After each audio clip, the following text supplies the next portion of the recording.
Once in a while, in this line of work, you stumble upon something that makes you stop dead in your tracks and ask yourself, have I heard anything like this before? And if you take a moment and eventually realize, no, I don't think I have, that's when the real fun of this job starts, because you then get to start the fun game of twisting and bending the usual ways that you think, write, and talk about music to adapt to this new, strange, beautiful puzzle you've been given. God. As I was saying, this is exactly how I feel bringing a review of Mio's debut album, Ingen miste, to you guys here at the Nordic Sound Channel. Let's dive in.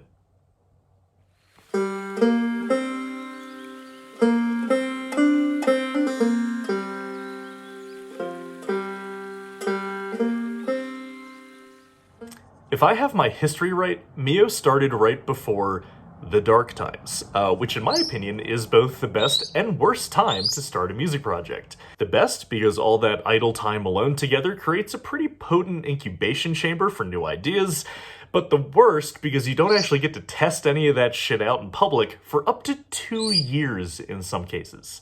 And in my opinion, and with all due respect to the incredibly talented musicians at Mio that just blow me away, I think the key to Mio not just getting through and surviving such a weird time to be a musician, and even more importantly to start a music career, but to actually conquer it in some ways, is Dionysia, their singer. Dionysia has such a powerful presence that almost quite literally commands your attention, and her pipes are just friggin' insane.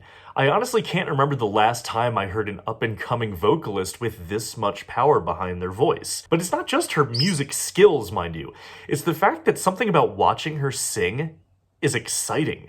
She acts as though she's a mere conduit of some other voice, and the way she moves, jerks, and flows with the music she sings not only puts you on the edge of your seat for what comes next, but you kind of wonder if even she knows what's going to happen next. Like we can all be surprised at any given time. But even the best singer, I would argue, can't support a whole band on just their voice and vocal presence alone.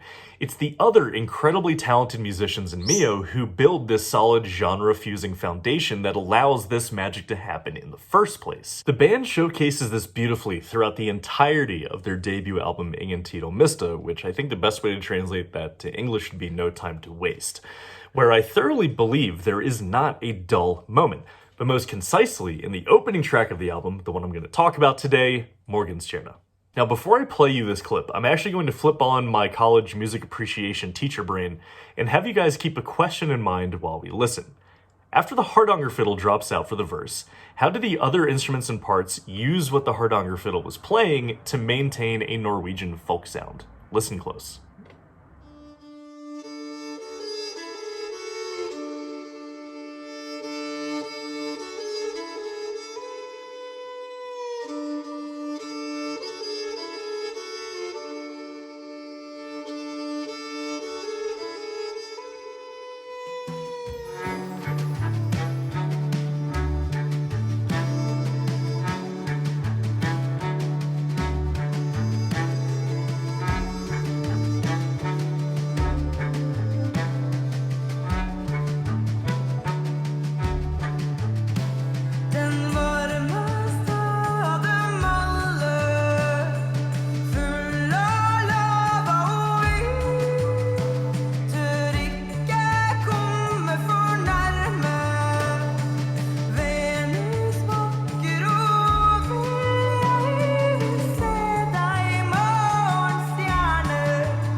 If you heard it both in the bass line and in Dionysia's verse, you'd be correct.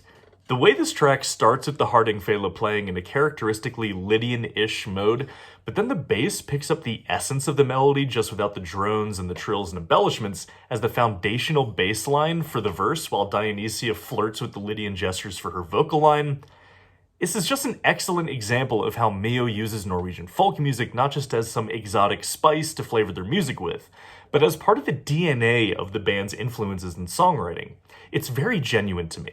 Beyond the trad folk side of Mio, you can clearly hear the jazz elements firmly rooted in the rhythm section's style and playing, but also prog rock elements and characteristics guide the moment-to-moment happenings in the songwriting.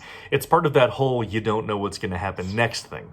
And this sings out the most clearly during the chorus of this particular track. And in case I haven't fawned over the singing enough, Dionysia's voice serves as the adhesive of sorts that binds all of these elements together, making the band glow with something magical and captivating. I mean, how many singers do you know of that can sing with a voice that seamlessly fits between Norwegian folk, modern jazz, and prog rock? Not many, and that's what's fawning over, to me at least. Now, mind you, this is all just one song on this album. All this commentary, all of this conversation that has spawned is just from the opening track of this album. There's still a whole LP's worth of songs stacked into Ingen miste that have the potential of stoking the same amount of conversation and commentary, for the most part. But no one wants an hour-long album review. Instead, I would beg you all to listen to this album yourself, because there's just something special and enchanting about it that keeps me coming back for repeat listens. With Mio, both the folk, prog rock, and jazz elements are given something just genuinely awesome in Ingen miste, and I, for one, cannot wait to see where the band goes in the future, because I have a feeling this shit's just getting started. But first stop, Midgard's Bloat. Can't wait to see you guys there, and I hope we get the chance to say hi. Now, for those of you who already know Mio, or have already listened to Ingen miste or their other music, leave a comment down below your favorite song or your thoughts on the band. I'd love to hear them, because Cricket doesn't always have the most engaging conversation about these sorts of things. If you want to support the channel more directly, again, it's like a cycle. We're starting and ending the video like this. If you want to support the channel more directly, head on over to patreon.com/baldscald, link down below. Or if that's not in the cards for you, it always helps to share, like, comment, and subscribe. Every little bit helps. So friends, thank you for watching, and I look forward to seeing you the next time here on the Nordic Sound Channel.